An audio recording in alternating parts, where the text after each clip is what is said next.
Alors,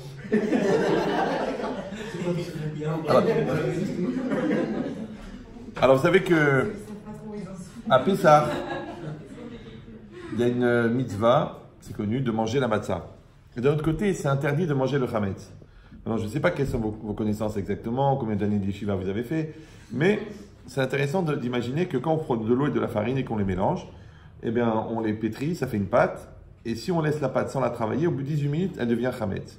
Chametz, c'est une pâte fermentée. En fait, le chametz, c'est quoi? C'est la dégénérescence des enzymes contenues dans l'amidon de la farine. Quand vous mettez de l'eau, hop, ça fermente. Maintenant, c'est intéressant que la matzah, c'est une pâte donc qui n'est pas levée, et que le chametz, c'est une pâte qui est levée. Maintenant, qu'est-ce qu'il y a eu de plus dans la pâte pour qu'elle devienne chametz? Puisque, encore une fois, si on considère que le chametz, c'est ce qui est mauvais, et que la matzah, c'est ce qui est bon, donc, en fin de compte, le mal, c'est un bien qui a dégénéré. Vous suivez ou... Voilà. C'est comme des gens qui ont tout pour être heureux, mais qui s'engueulent toute la journée. C'est quoi le chametz du couple? Alors, pour comprendre ça, il faut comprendre les composants. Donc, il y a l'homme et la femme. Il y a la farine et l'eau. Bizarrement, l'homme ressemble à la farine. D'abord parce que c'est lui qui détient le blé. Et aussi parce que... et la femme ressemble à l'eau. Parce qu'elle prend la forme de la jupe de la bouteille. Elle est très très sensible. D'accord? Elle pleure facilement. La Gemara dit qu'il faut faire très très attention aux pleurs de la femme. C'est pratiquement une malédiction pour le mari. D'accord? Donc tous les mots supplémentaires en fin de phrase, espèce de grosse truc, tout ça, il faut exclure.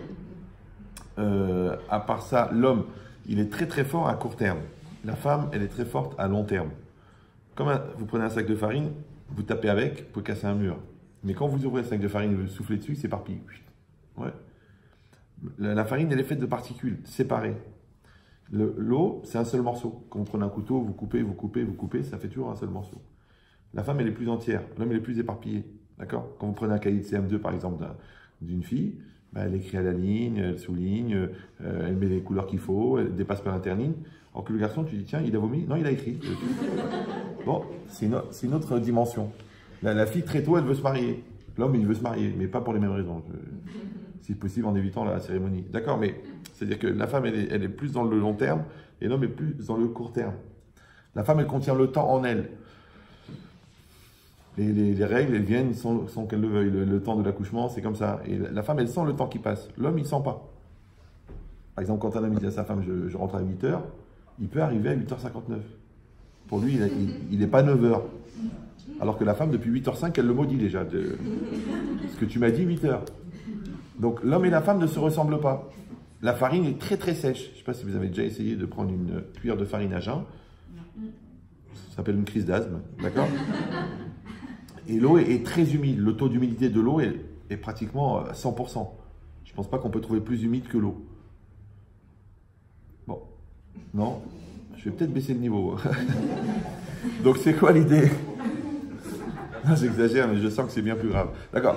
Donc, c'est rien, parce que nous, les Sfaradim, on mange épicé. En restant poli, bien sûr.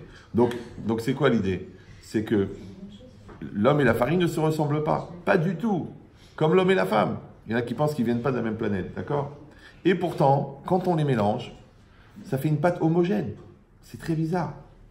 Pourquoi? Parce que l'eau, elle va se mélanger avec la farine, et la farine se mélange avec l'eau. Mais ce n'est pas seulement qu'elle se mélange, c'est aussi qu'elle se transforme. Par exemple, si on fait un deal, moi j'ai 200 litres d'eau, toi tu as 200 kilos de farine. Tu dis, bon viens, on fait un business ensemble, on va faire des halot Shabbat. Je dis, ok, moi je te donne l'eau, toi tu me donnes la farine. Hop, on mélange, on mélange, on mélange. Après on se prend la tête, on s'engueule. Tu sais quoi? Allez, casse-toi, rends-moi l'eau. Je ne peux pas te rendre l'eau. Bon, c'est pas grave, reprends ta farine. Je ne peux pas reprendre. Pourquoi? Parce qu'ils sont transformés. Vous me suivez ou? C'est vrai? Vous avez bien compris là? Non, je crois pas. Alors comment ils font les gens pour divorcer? Puisqu'ils se sont transformés. Ils ne se mélangent pas. Les gens, ils confondent cohabiter et coexister. Moi, je ne change pas, mais il faut que tu m'aimes comme je suis. Mais tu es obligé de changer. D'accord? Mais ma mère, tu vois, elle m'a toujours aimé, elle m'a même changer. Ok, mais ton père s'est pendu, c'est vrai. D'accord? Ça veut dire quoi?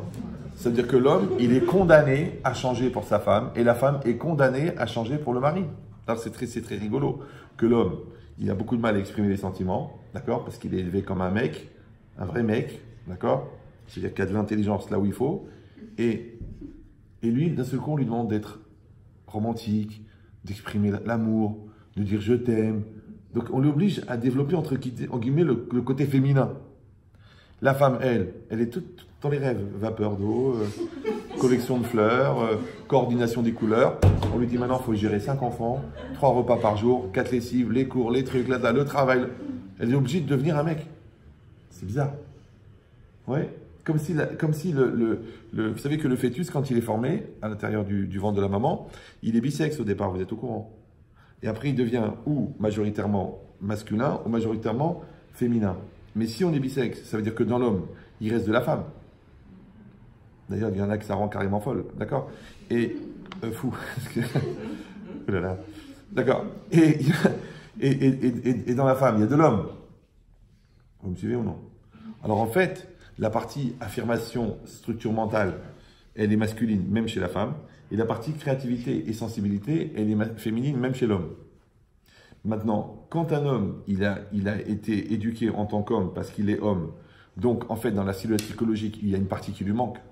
C'est que sa partie féminine, elle est atrophiée par son côté masculin. Donc qu'est-ce qu'il fait Hachem? Un truc extraordinaire, il envoie une femme. Comme la femme a une maladie mentale extrêmement grave, ça choque personne, c'est qu'elle a besoin perpétuellement d'être rassurée sur les sentiments de son mari depuis son mariage jusqu'à sa mort. Dis-moi que tu m'aimes, prouve-moi que tu m'aimes, écris-le, tatoue-le. Ouais.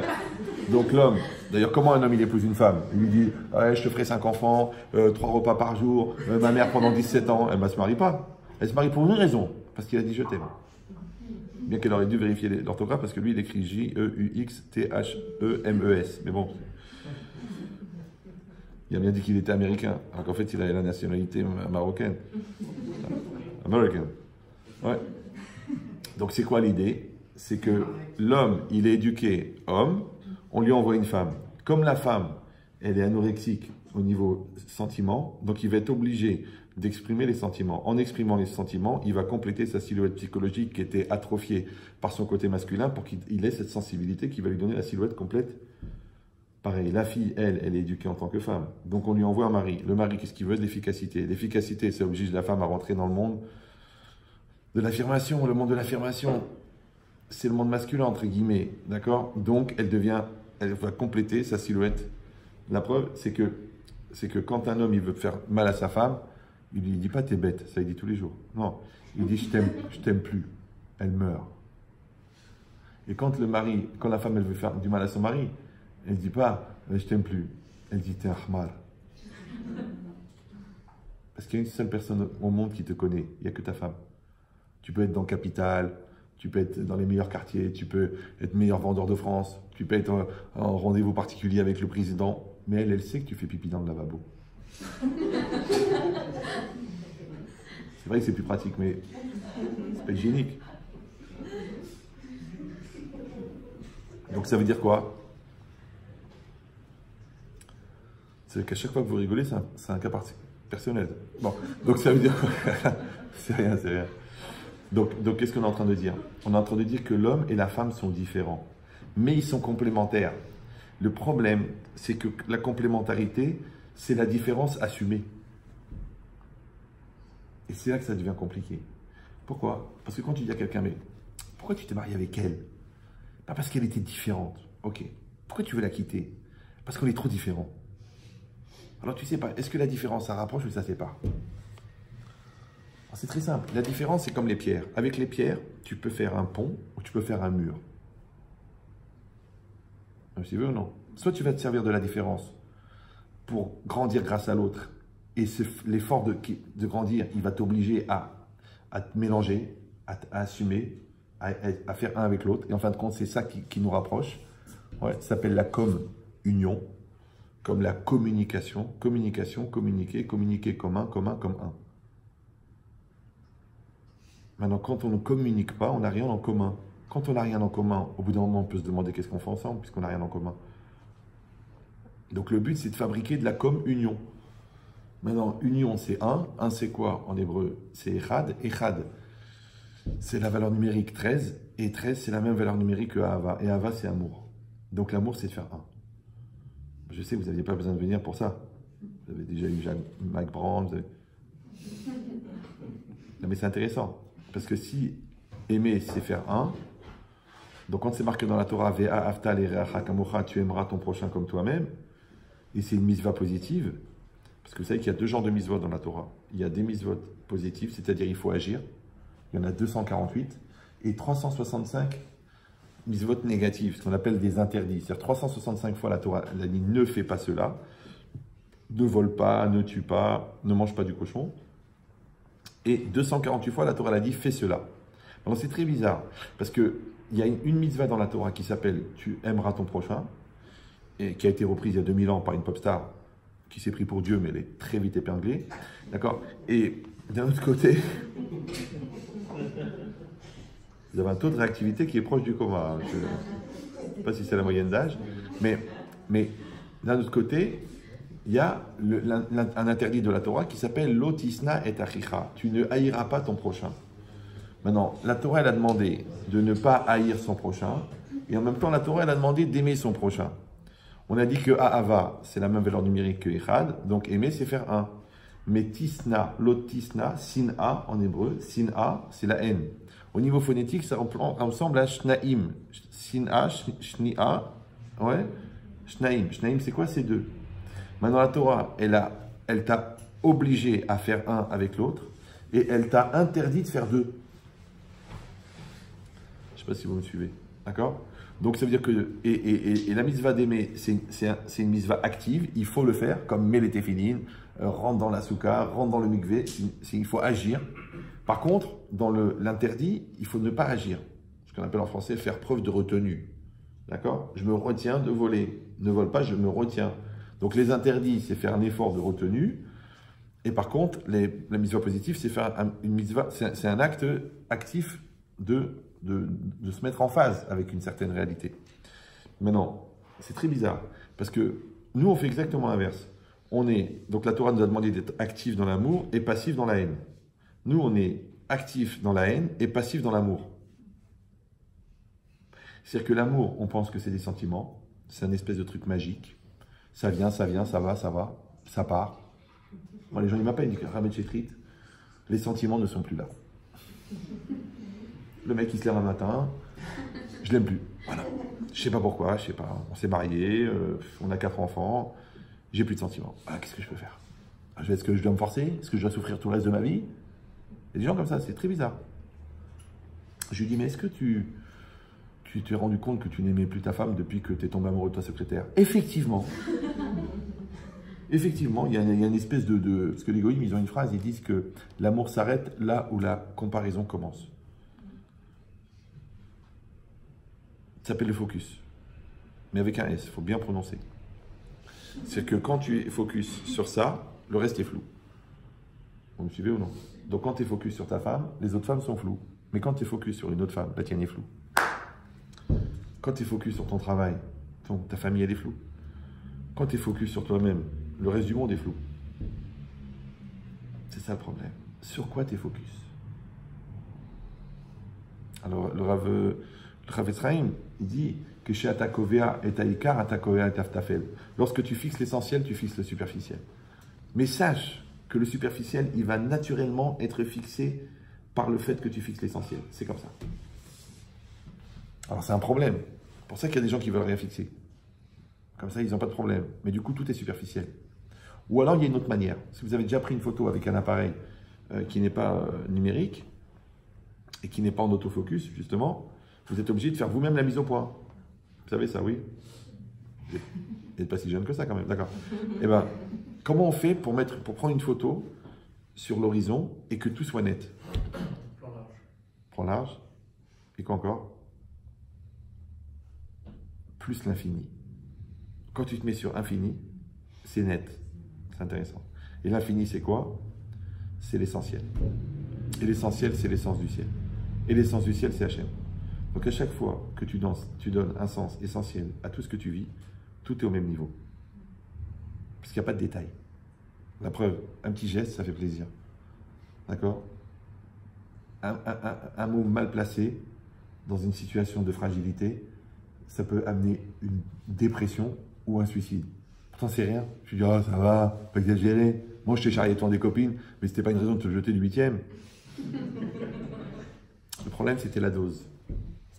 Parce que les gens s'intéressent toujours sur qu'est-ce qui a pu provoquer la chose. Mais c'est pas ça qui est intéressant. Ce qui est intéressant, c'était le terrain qui a accueilli l'événement.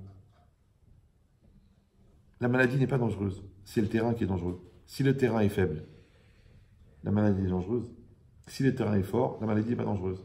C'est pareil. Si ton couple il est solide, il y aura des tempêtes, bien sûr. Mais si ton couple il est fragile, ne crois pas que c'est ça qui a détruit le couple. Non, ça a juste prouvé que le couple était fragile. Comme ton enfant. Ton enfant, tu le charges, d'accord? Tu lui donnes de la Torah, de l'intelligence, de la finesse, de la tréha, tu le remets en cause, tu le pousses à fond, tu l'obliges à faire du sport, à des pompes, tu l'obliges à s'occuper de ses frères, à dire merci. Pourquoi? Tu le blindes, tu le blindes. Parce que tu ne sais pas quel genre de tempête il va subir. Mais si tu le protèges trop, ça s'appelle un cocon. Et un cocon, c'est une alternative. Ou ça va sortir un co, ça va sortir un... C'est un cocon. De la même manière que tu construis ton enfant pour qu'il soit fort, de la même manière que tu construis ta personne pour qu'elle soit forte, de la même manière que tu construis ton couple pour qu'il soit fort. Mais si tu ne le construis pas,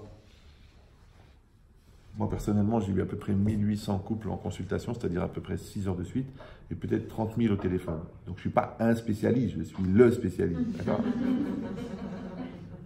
J'exagère, c'est beaucoup plus. Et... Non, c'est déformant. Parce que tu vois des gens dans la rue, tu peux leur raconter leur sexualité juste sur la manière de se regarder. Tellement les gens sont transparents. Mais l'idée, c'est quoi? C'est que malheureusement, les 3/4 des conclusions de rendez-vous de couple, c'est qu'en fait, le travail n'a pas été fait. On n'a pas mis en place la communication, on n'a pas mis en place la compréhension, on n'a pas mis en place la reconnaissance, on n'a pas mis en place la bonté, on n'a pas mis en place la solidarité. Et après, on s'étonne qu'il y a des problèmes. Mais ça n'existe pas. Même quand tu mets... Imagine, tu es dans le noir. D'accord? C'est une chambre d'hôtel, c'est dans le noir. La seule lumière qu'il y a, c'est une lampe de chevet. Mais cette lampe de chevet, il faut la brancher pour qu'elle s'allume. Et ta femme, elle s'énerve. Elle dit, mais alors, il fait noir. Tu dis, mais attends chérie, mais je trouve pas. Elle dit, mais allume la lumière. Tu dis, mais je peux pas l'allumer parce que pour l'allumer, il faut brancher. Je vais là. Et tu t'énerves. Tu dis, il y en a marre. Tellement tu t'es énervé, tu as cassé la prise. Donc maintenant, il n'y a pas de prise, il n'y a pas de lampe. C'est exactement pareil. D'ailleurs, on dit prise mâle, prise femelle. Donc quand tu branches, et on dit en français, le courant ne passe plus entre nous. Tu me fais péter les plombs. Tu es la lumière de ma vie. Ton sourire illumine ma journée. C'est toute une question de lumière. Ouais. Mais le problème, c'est ça. C'est que pour qu'il y ait la lumière, il faut que le courant passe. Maintenant, il y en a qui pensent que le courant passe comme dans la prise parce qu'il y a une interpénétration. Non, ça ne suffit pas ça. La sexualité ne règle pas tout. Moi, j'ai vu des gens qui me disent, écoutez Rav, on se prend la tête, on ne se comprend pas, on ne se respecte pas, on s'insulte, on se pourrit, on se maudit, mais on règle ça sur l'oreiller. Je dis, mais il fallait épouser l'oreiller. C'est vrai, l'oreiller est beaucoup moins exigeant qu'une femme. Donc ça veut dire quoi? Ça veut dire que la sexualité ne peut pas tout régler.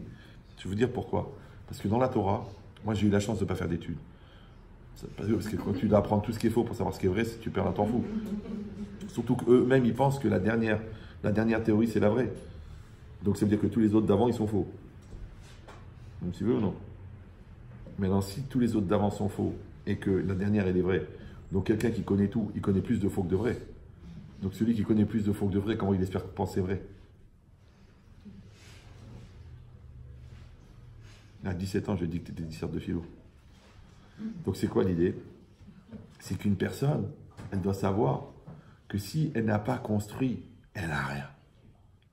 Si tu n'as pas construit ta personne, tu n'as rien. Moi tu dis non, mais j'ai des diplômes, j'ai fait la fac. Ça c'est rien ça. Tu as juste fait des lignes sur un cahier. Mais est-ce que tu as profité de ces lignes pour travailler? D'accord? Est-ce que tu as développé la combativité? Est-ce que tu as développé la sérénité? Est-ce que tu as du recul? Est-ce que tu gères tes émotions? À quoi ça sert d'être diplômé si tu es fragile?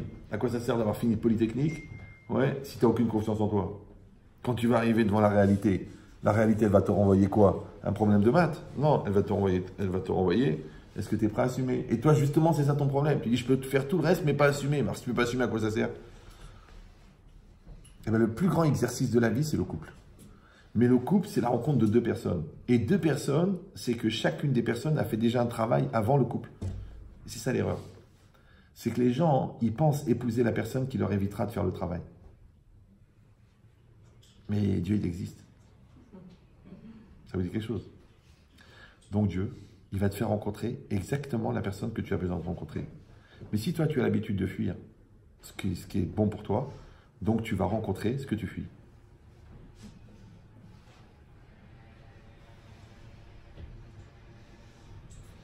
Ça fait peur. Alors, je vous donne l'image. C'est comme un examen qui se prépare en 4 années. Première année, il faut obtenir 10 UV. En 10 UV, vous avez compris que ce n'est pas des niveaux de bronzage. Bon. Deuxième année, 6 UV. Troisième année, 5 UV. Quatrième année, 4 UV. Manque de peau, la première année, sur les 10 UV, tu en as eu 2. Donc il t'en manque 8. La deuxième année, tu en as plus 6 maintenant. Tu en as 6 plus 8. Ça veut dire que tu en as 14. Ah, manque de peau, cette année-là, tu étais amoureuse, tu étais amoureux, tu avais la tête en l'air. Sur les 14, tu en as eu 1. Donc il t'en manque 13. La troisième année, il y en a 5. Maintenant, il t'en faut 18. Ça va? Ben, c'est exactement pareil. La première année, c'est le célibat. Quand tu es célibataire, il y a un certain nombre d'UV que tu dois obtenir. Te connaître, te respecter, savoir qui tu es, savoir ce que tu veux, ton niveau de religiosité, ton niveau d'intelligence, ton niveau professionnel, les choix que tu veux faire, les priorités que tu as. Tout ça, c'est ce que tu dois, les UV que tu dois obtenir en tant que célibataire. Si tu ne les as pas obtenus en tant que célibataire, c'est pas grave, tu les épouses. Mais en complémentaire. Par exemple, le gars qui ment, il va épouser une femme qui ment plus que lui ou qui ne ment jamais. La mort. Tu lui dis, allez, un petit baratin, une petite embrouille, un petit « y'a pas !» Tu me dis l'heure, tu me dis l'heure. Il va devenir fou. Mais en fait, il a épousé la réparation. C'est comme si toi, tu n'as rien foutu pendant toute l'année. Et ta mère, elle te dit, écoutez les enfants, tout le monde va partir à Natania, et toi, tu vas partir en enfer. Ça s'appelle Academia. Et tout le mois d'août, au soleil, à Paris, tu vas crever.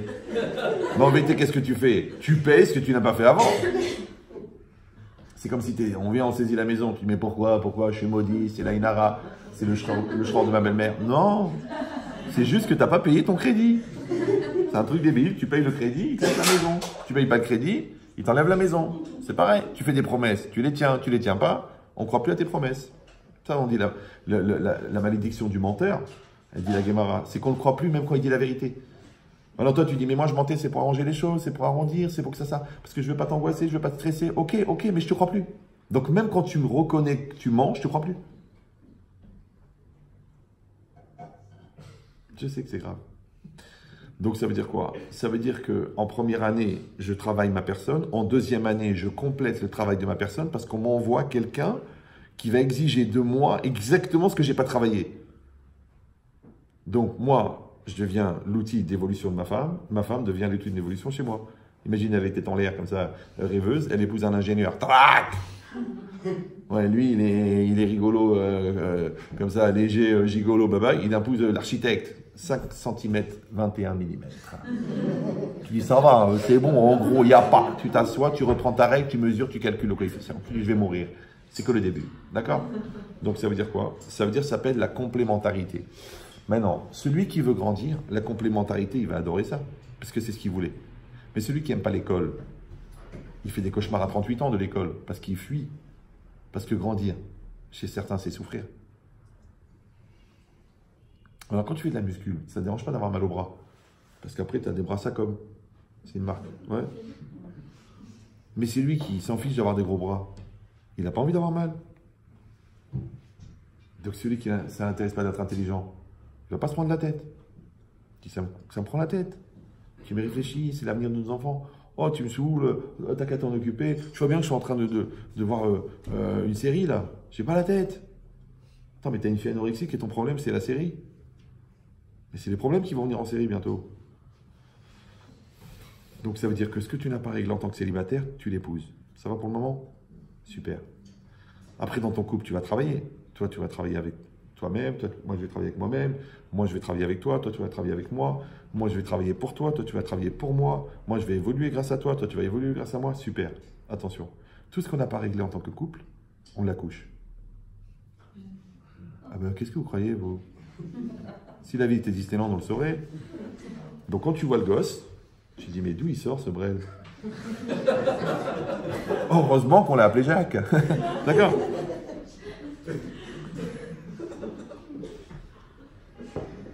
Donc la vraie frustration d'un père juif, c'est qu'il ne peut pas dire à son fils d'Ormar. Il regarde, il dit, mais d'où il sort? Alors le fils lui dit, papa, le fruit ne tombe jamais loin de l'arbre. C'est un très grand professeur de botanique, il s'appelait le professeur Wallo, si vous l'avez connu, anglais. Il a dit, les pommiers font des pommes, les poiriers font des poires, et les ahmariers, ils font des poires. Si tu veux des enfants intelligents, deviens intelligent, épouse quelqu'un d'intelligent. Mais si tu veux des enfants ahmar, reste ahmar et épouse une ahmara. Et là, génétiquement, il n'y a pratiquement aucune chance. Tu dis, mais il a quand même un QI, il en a même deux. QI. Cervelle d'oiseau, ça s'appelle. Il n'y aurait plus de chanteuse à l'époque, tellement il n'a rien à regretter. Non. D'accord. Donc, c'est quoi l'idée? Non, j'ai besoin des blagues parce que, avec les blagues, je sais si vous suivez. Parce que des fois, les gens, ils arrivent à dormir avec les yeux ouverts. Je crois qu'ils gèrent, mais en fait, ils digèrent. Il y en a même qui prient pour pourvu qu'ils s'étouffent. Mais moi, je ne suis pas là pour donner un cours. Moi, je suis là pour vous faire gagner 10 ans. D'ailleurs, les psychologues veulent me tuer. Parce qu'ils me disent, avec vous, en 2 heures, les gens, ils font 50 de travail. Je dis, mais c'est ça le projet. Pourquoi je vais laisser ma famille et venir faire le clown ici? Non. Vous venez avec moi, on fait une démarche, on avance. Ouais. Maintenant, il y a des choses qui vous font plaisir, des choses qui vous dérangent. Ça ne vous coûte rien. Au pire, vous irez mieux. Maintenant, ce qui dérange, c'est le métal. Et ce qui fait plaisir, c'est l'huile. Donc, le moteur, il a besoin d'huile et de métal. Le métal, c'est la remise en cause. Et l'huile, c'est le lubrifiant pour continuer à grandir. Maintenant, on peut refuser de mettre de l'huile. Et là, on est bloqué, il n'y a que du métal. Ouais, on peut refuser d'évoluer. Là, il n'y a que de l'huile. Ça s'appelle Cyril Hanouna. Ouais. Donc à ce moment-là, il n'y a plus de métal du tout, là. Ça s'appelle une friteuse. Et que de l'huile. Mais on ne peut pas vivre comme ça. Tu sais pourquoi? Parce que même le meilleur des films américains, il va se finir un jour. Même le meilleur des rêves, il va se finir. Même le meilleur des vitamines illégales, l'effet, il va s'arrêter. L'anesthésie, un jour, elle s'arrête. Et là, tu vas te réveiller. Et quand tu vas te réveiller, ton rêve, il devient un cauchemar. C'est ce qu'ils disent. Le rêve américain, ça existe, mais il ne faut pas se réveiller. Quand tu te réveilles, tu dis, mais attends, il me faut 28 000 $ par mois pour vivre. Mais en fait, je suis pauvre. Avec 28 000 $, à Los Angeles, tu es pauvre. Tu es pauvre.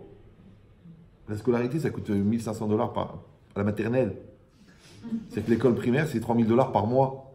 Tu dis, attends, et le rêve américain? Je t'ai dit, le rêve américain, mais il ne faut pas se réveiller.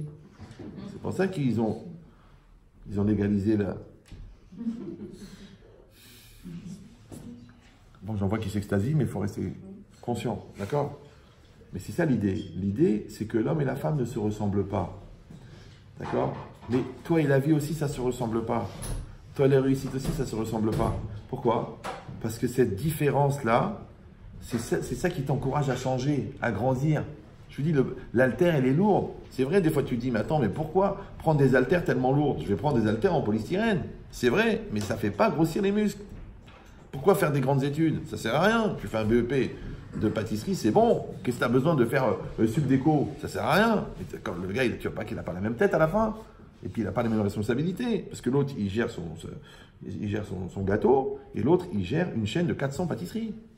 C'est pas la même chose. Mais c'est normal. Donc, ça veut dire quoi? Ça veut dire que le travail que la personne, elle fait pour se construire, en vérité, elle est à double intérêt. Elle a intérêt par rapport à l'événement que tu vis au moment où tu le vis, et elle a un intérêt pour plus tard. Je traduis, par exemple, quand tu es en CE2, tu apprends les tables de multiplication. D'accord? Ouais. Ou alors en CM1, tu apprends les coefficients, tu apprends les fractions. Tu dis, mais qu'est-ce que j'en ai à travers des fractions? Mais plus tard, quand tu vas acheter ta maison, comme tu es nul en calcul, donc quand on va te dire 7,8 d'intérêt taux variable, tu dis OK, parce que le mec il dit je vous offre l'assurance. Mais la maison, tu vas la payer 4 fois.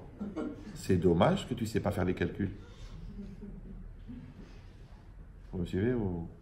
Donc toi, tu crois que tu as planté le CM1, mais encore une fois, à l'instant T, Hachem, il t'a posé une question.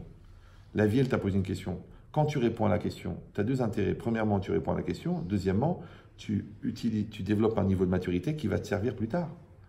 Mais si toi, tu te débrouilles pour éviter les questions, soit parce que ça te saoule, soit parce que tu penses que c'est le problème de l'autre, soit parce que tu penses que tu n'as pas besoin de ça, soit parce que tu es plus malin que tout le monde, mais tu ne les as pas, les expériences, et tu ne les as pas, les acquis. Et quand tu arrives devant une réalité qui exige de toi l'âge que tu as, par exemple, si tu poses une question de 30 ans à quelqu'un de 30 ans et qui donne une réponse de 15 ans, quel âge il a? Puis, mais comment on peut avoir 15 ans à 30 ans? Attends, un vin, il a 20 ans, il a 20 ans. Un arbre, il a 20 ans, il a 20 ans. Comment un mec à 30 ans, il peut avoir 15 ans? Je te dis pourquoi. Parce que la seule manière de grandir, c'est de se confronter à la réalité. La réalité en hébreu s'appelle l'épreuve. Ouais. L'épreuve, c'est Nisayon. Le Nisayon, c'est pour grandir. Alors, quand tu soulèves l'haltère, tu as mal au bras, mais ton bras est grossi. D'accord? Quand tu travailles ta patience, tu as mal au nerf, mais tu deviens plus patient. Mais le contraire aussi, quand tu te mets tout le temps en colère, tu es plus facilement en colère. Quand tu mens tout le temps, tu as de plus en plus de mal à dire la vérité. Tu dis non, mais je sais très bien. Non. Ça s'appelle l'apprentissage. Ça marche dans les deux sens. Rappelez-vous que les escaliers qui servent à monter, on peut s'en servir pour descendre. Vous me suivez ou non? C'est le même escalier. Il n'y a pas dans le bâtiment escalier A pour monter, escalier B pour descendre. Non, c'est le même escalier. Donc, c'est-à-dire que les étapes qui sont nécessaires pour te faire grandir, c'est les mêmes qui sont là pour te faire plonger. Maintenant, qu'est-ce que tu fais, toi? Tu montes ou tu descends? C'est comme tu veux. Ça s'appelle la MVMF. Mauvaise volonté, mauvaise foi. C'est pour ça que quand le gars il vient chez moi, il me dit Rabbi Chetri, je l'aime plus. Voilà, je l'aime plus. Alors, qu'est-ce que je dois faire? Je dois me sacrifier? Je lui dis, mais JH2, c'est une formule chimique, ça veut dire jeune khmar au carré. Je dis, avant d'arrêter de l'aimer, tu as arrêté de l'admirer. Il dit, c'est vrai. Un jour, je ne l'admirais plus. Avant d'arrêter de l'admirer, tu as arrêté de la respecter. Il dit, c'est vrai, je ne la respecte plus. Tu vois ce qui se passe? Le respect, c'est quoi le respect? Genre, le respect, quoi? La politesse, le respect du rabbin, le respect des gens âgés, le respect de la loi. Non, le respect, c'est le droit d'exister que tu donnes à l'autre. Ça va? Comme là, par exemple, vous me donnez le droit d'exister. Maintenant, c'est quoi exister en français? Ex, extérieur, ister, être. Exister, c'est être à l'extérieur. Être à l'extérieur, ça veut dire réaliser un potentiel. Parce que le monde réel, il est à l'extérieur. Le monde potentiel, il est dedans. Donc, quand toi, tu respectes quelqu'un, en fait, tu l'invites à exister. Exister, c'est la seule manière de grandir. Parce que tu révèles ton potentiel. Maintenant, quand toi, tu respectes quelqu'un, tu l'encourages à exister. La personne en existant, elle va donner le meilleur d'elle-même. Quand tu vas voir le meilleur de la personne, tu vas l'admirer. Et quand tu admires quelqu'un, tu veux t'identifier. Et comme identifier, c'est un, et que un, c'est aimer, donc tu vas aimer de plus en plus. Vous me suivez ou non? Mais quand tu ne respectes pas quelqu'un, tu l'empêches d'exister. Quand tu l'empêches d'exister, tu arrêtes de l'admirer. Quand tu arrêtes de l'admirer, tu n'as plus de sentiments. Voilà. C'est QFD. Ce que fait Dieu. C'est-à-dire que la vie, elle est simple. À la limite, elle est mécanique. C'est seulement nous qui décidons ou non de rentrer dans une logique d'intelligence. Mais malheureusement, il y a un phénomène en psychologie qui s'appelle le FTG. Il y en a qui ont fait des études de psychologie? Non? PNL? Non plus? Directeur ressources humaines? Non plus. Le FTG, c'est le foutage de gueule. C'est-à-dire que toi, tu dois apprendre quand toi-même, tu te fous de ta gueule.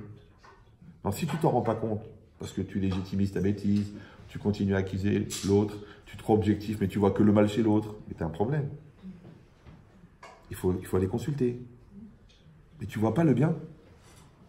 Tu vois pas le bien. Non, je vois pas, la vérité, je vois pas. Et c'est ça le problème. C'est beaucoup d'eau là, il manque que le shampoing. Donc c'est quoi l'idée? L'idée, c'est que la vie, c'est un processus. Maintenant, les gens malins, ils vivent les étapes nécessaires au fur et à mesure. Et ça va très bien. Comme un homme, par exemple. Un homme, il passe par 3 étapes. Un homme, une femme. On est d'abord enfant, après on est adolescent, et après on est adulte. D'accord? Maintenant, qu'est-ce que c'est l'enfance? L'enfance, c'est le monde du rêve. C'est le monde de l'illusion. C'est le monde de la gaminerie. C'est le monde de l'irresponsabilité. Voilà.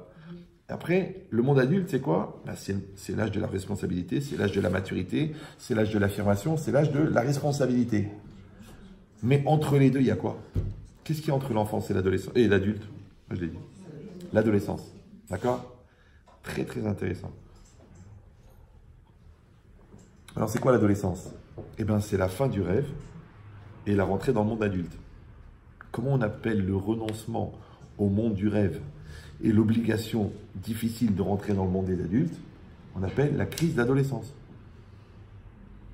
Ça va? Maintenant, il y a un rave, il a dit, plus la blessure est profonde, plus la cicatrice est solide. C'est pour ça que j'ai très très peur quand les gens me disent, non, non, mais moi, j'ai pas fait de crise d'ado, moi, tout s'est très bien passé, la vérité, c'était bien, mes profs, mes parents, mes frères, tout le monde m'a dit, vraiment, t'es un enfant modèle. J'ai très peur. Parce que je sais que la crise n'est pas encore venue. Alors, je rappelle, pour ceux qui ne sont pas au courant, que la psychologie, c'est comme les impôts. Tu peux payer plus tard, mais il y a des indemnités. Donc, à 17 ans, quand tu fais ta crise d'ado, tu te prends pour Che Guevara. Mais à 40 ans, quand tu fais ta crise d'ado, tu fais un adultère. J'ai droit au bonheur, je ne suis pas une machine à sous, j'ai plus de sentiments, tout le monde est là pour profiter de moi. Donc, c'est bien que les enfants rêvent. C'est bien que les ados craquent et c'est bien que les adultes assument. Alors, si vous trouvez quelqu'un de 40 ans qui rêve, à quel âge il va craquer? Alors, c'est quoi rêver? C'est pas genre tête en l'air. Non, rêver, c'est d'être dans un déni de réalité. De ne pas comprendre que la réalité, elle me fait grandir. Maintenant, les enfants, il faut les laisser rêver, c'est normal.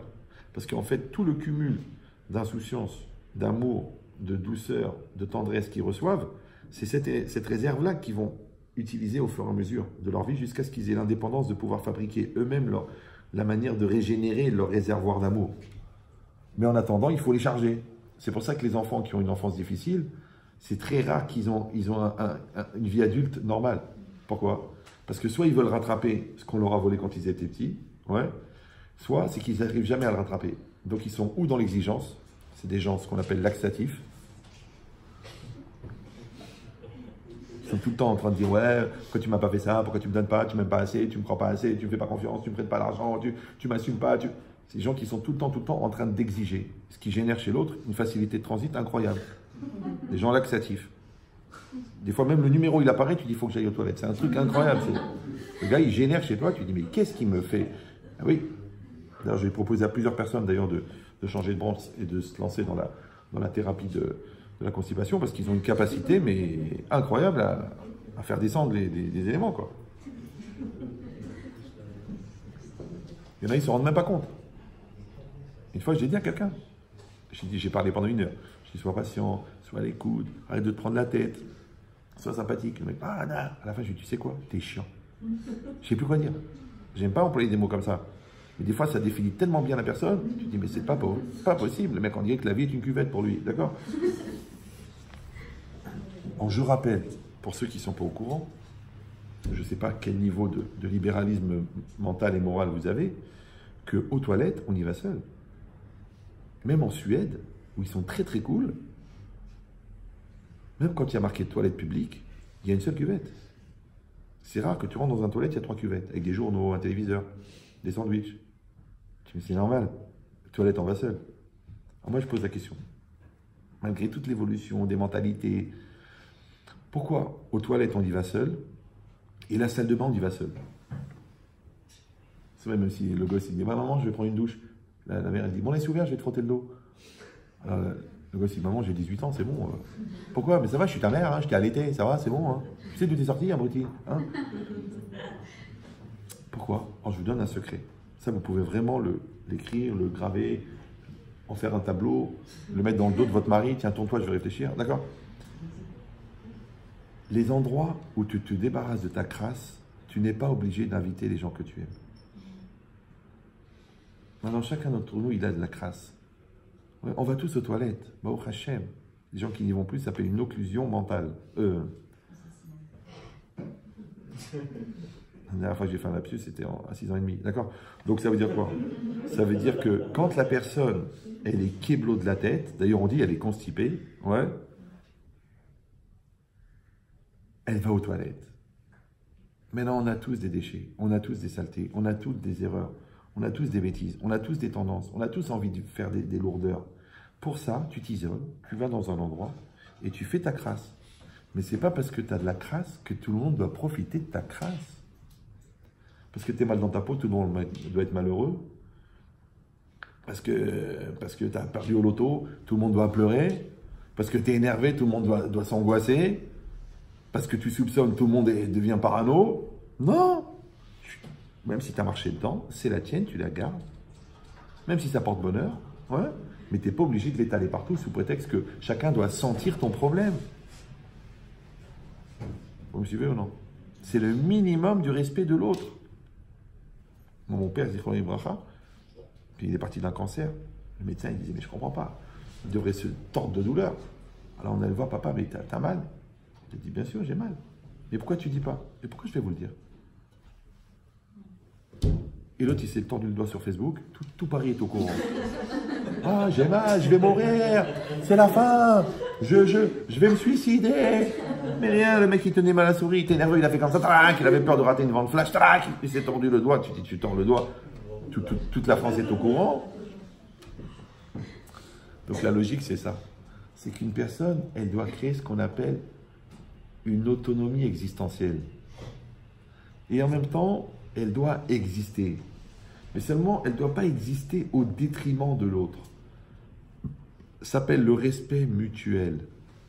Alors, il y a beaucoup de gens qui sont convaincus que l'autre, en existant, les empêche d'exister. Ah, t'as vu celle-là pour qui elle se prend, et celui-là, t'as vu combien il a d'argent, et celui-là, regarde la belle maison, et celui-là, tu as vu sa réussite, et celui-là, il a de la chance, et moi, j'ai pas de chance. Écoutez bien, je vais vous faire une thérapie instantanée. Si vous êtes prêts à me faire confiance, vous pouvez arrêter le Xanax tout de suite. C'est une phrase. Il y a de la place pour tout le monde. Personne ne te prend ta place. Personne n'est plus belle que toi, personne n'est plus intelligent que toi. Chacun, il a sa différence. Il y a de la place. Mais quand toi, tu penses que l'autre en existant t'empêche d'exister, ça veut dire que ton espace existentiel, il est limité par l'existence de l'autre. Et que ça te déstabilise, et ça te rend nerveuse, et ça te donne envie de pleurer, et ça te donne envie de maudire la personne, et de la détruire, et de la casser, et de faire du lachonara sur lui, sur elle, tellement tu sens que l'autre, il est une menace. Mais moi, je pose la question la plus idiote du monde. Comment la menace, elle est rentrée chez toi, puisqu'elle était dehors? C'est qu'avant de connaître la personne, tu la connaissais pas. Vous savez ça ou non? Oui. Et ça ne te dérangeait pas. Donc comment ça se fait que maintenant que tu la connais, d'un seul coup, c'est une menace? Donc tu vois bien que la menace ne vient pas de l'autre. Parce que si la menace venait de l'autre, elle existerait même quand tu ne la connais pas. De là la phrase très connue de Benchetrit, que vous devriez noter. Je vois personne prendre des notes, mais c'est dommage. Parce que ça, chez un psy, ça vous coûte au moins 2000 €. Le degré de pénétration des agressions extérieures dépend du vide intérieur. Vous parlez français ou... Le degré de pénétration des agressions extérieures. Le mec, il te fait une remarque. Pourquoi ça te déstabilise? L'autre, il te dit je t'aime. Pourquoi tu deviens folle? L'autre, il te fait 3 compliments. Pourquoi tu montes sur la lune? L'autre, il te donne 500 €. Pourquoi tu deviens un clébard? Je te dis, le degré de pénétration des agressions, mais agression, ce n'est pas forcément négatif, c'est tout ce qui peut pénétrer à l'intérieur, dépend du vide intérieur. Si tu es vide, ça rentre. Si tu es plein, ça rebondit. Maintenant, toi, tu dois avoir ce qu'on appelle le portail de sécurité, qu'on appelle la dignité et le respect de soi, et c'est toi qui décides qu'est-ce qui rentre pas. Mais si, quand il pleut, tu fais la gueule, ouais, c'est normal que quand l'autre, tu fais une remarque, tu as envie de mourir. Alors, si ton patron, il te pousse à bout, tu fais un burn-out. Si le client ne te rappelle pas, tu dis, je suis maudite. Mais qui crève, je veux dire, qui réfléchisse. Pourquoi tu deviens fou? Pourquoi tu te rends cinglé? Je te dis, je te répète, le problème n'est pas dans l'événement. Le problème, il est dans le terrain qui accueille l'événement, qui se trouve accessoirement et toi.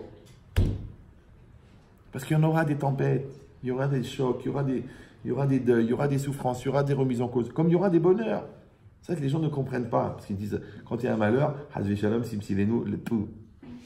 Et quand il y a un bonheur, grâce à Dieu, Dieu bénisse, béni soit Jésus. Non, non. D'abord, on a fait une croix dessus. Et restez calme, c'est de toute façon une histoire qui ne vaut pas un clou. Mais restez calme. J'adore. Mais l'idée, c'est quoi? De quoi je parlais? Je ne sais même plus. J'ai pas pris la feuille, je ne me rappelle plus. Voilà. Donc en vérité, écoutez bien, je sais que ça va être dur pour vous parce que c'est un niveau de maturité en accélérateur qui est très fort. C'est que le malheur et le bonheur, c'est pareil. Parce que sachez qu'il y a autant de souffrance à subir un malheur que de ne pas assumer un bonheur. Il y a des gens qui n'assument pas le bonheur. Quand tout va bien, ils cherchent à foutre la pagaille. D'accord? Quand le magasin il marche, ils ont peur de la Inara. Quand ils ont une femme magnifique, ils disent ouais, pourquoi tout le monde te regarde? Mais tu voulais une femme magnifique, ça veut dire que tu voulais un gyrophare, non? Tu voulais un phare dans la nuit.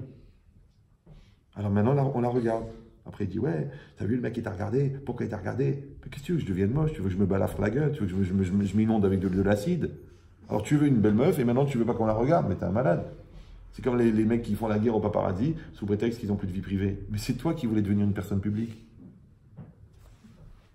T'as crevé, t'as fait l'école Florian, le truc. T'as fait t'as fait les bars, t'as fait les trucs de vacances, t'as fait les karaokés, t'as fait les voice, tout ça pour être une star. Et maintenant que tout le monde te prend en photo, tu dis écoutez, j'ai plus de vie privée, je vais lui casser la figure, il me laisse pas vivre. Mais c'est ce que tu voulais être en haut de l'affiche. Ouais, et t'es pas n'importe quelle star, t'es la star. D'accord? Non, parce que quand on voit tout ce que tu as fait pour réussir à arriver en haut de l'affiche, c'est incroyable combien de fois il faut s'allonger pour arriver en haut, c'est incroyable. Bon, c'est pas grave. C'est grâce au Rav Weinstein qu'on sait tout ça.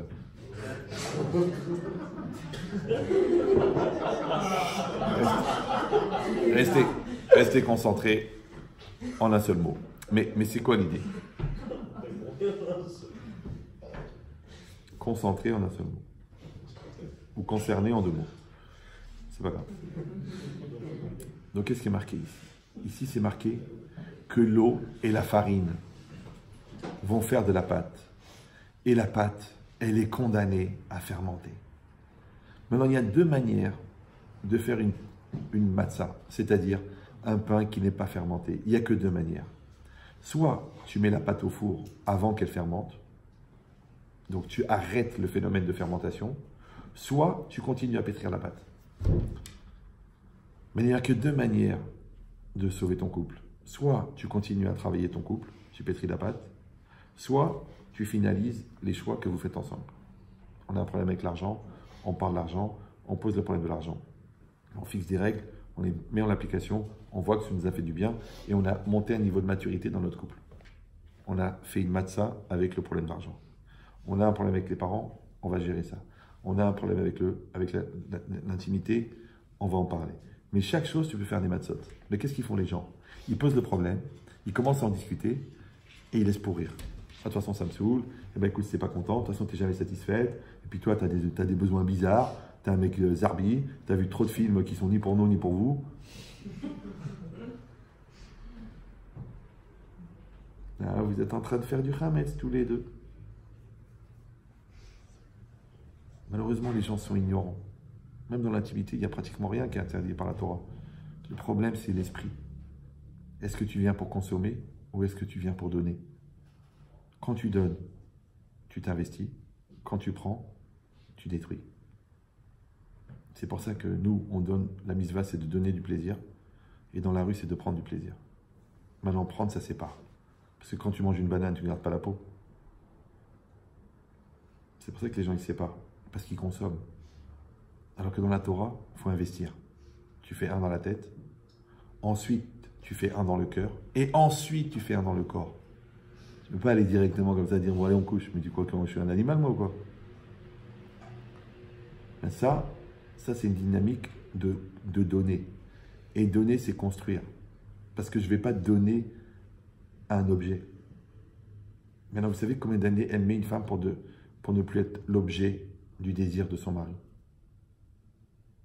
Alors que la société, elle a fabriqué la femme objet. Ils sont en train de se battre maintenant, genre, pour qu'on mette une amende à un mec qui te met la main au derrière, qui te fait une blague sexiste. Mais t'as pas compris. La société entière, elle a fabriqué la femme objet.